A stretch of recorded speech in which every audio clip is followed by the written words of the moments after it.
Hey guys, what's up? In this tutorial we're going to show you how you can blur objects like shapes, for example, such as rectangles, star icons, triangles and so on and so forth on Inkscape in 2026. So let us get started. Navigate to your document on Inkscape, select the given shape. Let me go with this rectangle here, and I inserted a pattern fill for the sake of this tutorial to show the blurring effect. So what you want to do is right click into the given shape, select object properties, and here in the object properties, navigate to fill and stroke, and at the bottom of these settings you will see the blurring intensity.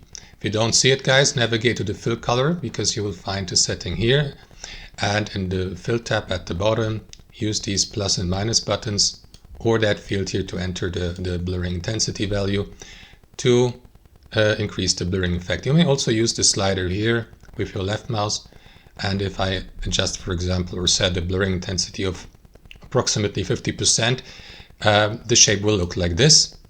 And that's it. Thanks for watching and have a wonderful day.